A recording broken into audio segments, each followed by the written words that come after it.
You've probably been told to just talk it out during conflicts, right? But here's the truth. Sometimes talking isn't the answer. Sometimes the smartest thing you can do is stop talking. With women especially, it can de-escalate arguments, set boundaries, and even make your point without saying a word. The key is knowing how and when to use it, because there's a right way to do it and a wrong way. Why silence can be so effective. First off, why does silence work? The answer lies deep in human psychology, where silence isn't just the absence of words.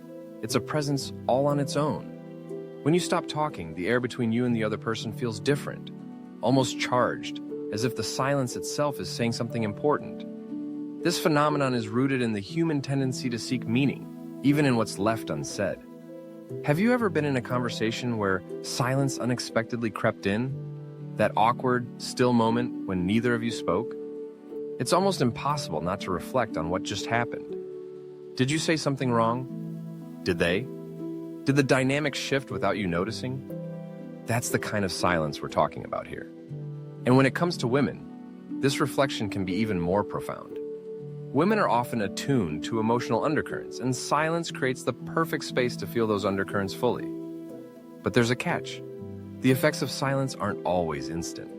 Sometimes it takes hours, even days, for the other person to reflect on what was left unsaid. Hold on. Does this mean you just go mute and hope for the best? Not exactly. Let's talk about how to use silence in a way that's constructive, not destructive. The do's of using silence correctly. Choose the right moment. Timing is everything. Don't go silent mid-conversation when someone's pouring their heart out. Instead, use silence when emotions are running high or when the discussion is going in circles. For example, if you're in an argument and it's getting nowhere, pause. Let silence break the cycle of heated words. Pair silence with body language. Silence also doesn't mean you disappear or fade into the background. Hold steady eye contact, offering a calm, grounding energy. A simple nod here and there assures the other person that you're still engaged, even if you're not speaking. It's a thoughtful pause, not a retreat. This kind of silence shows maturity and control, making it clear that you're processing, not shutting down. Actions, after all, often resonate more than words. Let it be temporary silence isn't meant to last forever. It's a pause, a brief interlude, in the symphony of communication. This is why when stretched too long, it morphs into something cold. The trick is knowing when to break it, but we'll dive into that a little later. Now that we know how to do it right, let's cover what not to do. Because trust me, silence can backfire pretty quickly if misused. The don'ts of using silence.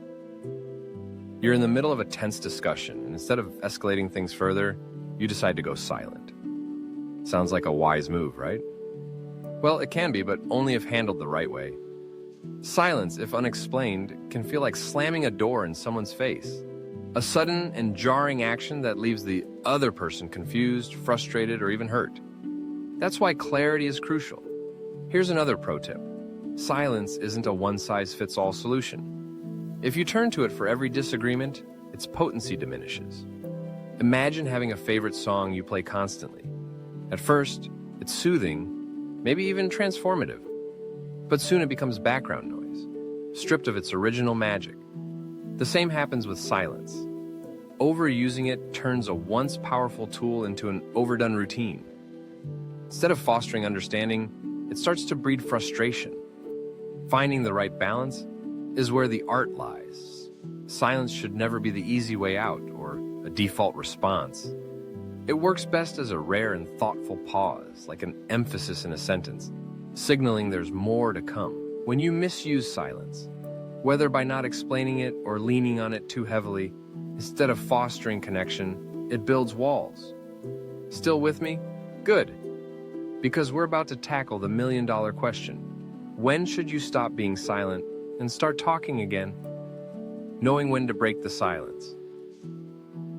Once the tension eases and the air feels lighter, that's your cue to re-enter the conversation. Start by acknowledging the silence, not as an awkward gap, but as a deliberate choice. Say something like, I felt we both needed a moment to think, so now let's talk calmly. This simple act of recognition shows that your silence wasn't avoidance, but a thoughtful move to create space for understanding. When you do re-engage, shift your focus away from blame and towards finding solutions. Silence may have diffused the tension, but real progress only happens when both parties communicate openly and constructively. Use this time to express your thoughts clearly and listen without interruption. Resist the urge to rehash old grievances or point fingers. It's tempting but counterproductive. Instead, frame the conversation around, how can we move forward from here? This invites collaboration rather than confrontation. Sometimes, the loudest progress happens in silence. If this video resonated with you, don't let the conversation stop here.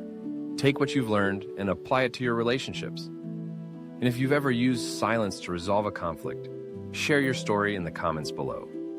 Want more insights like this? Make sure to hit that like button and subscribe to the channel.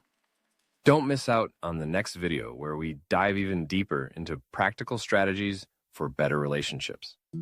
Oh, and turn on those notifications so you're always in the loop.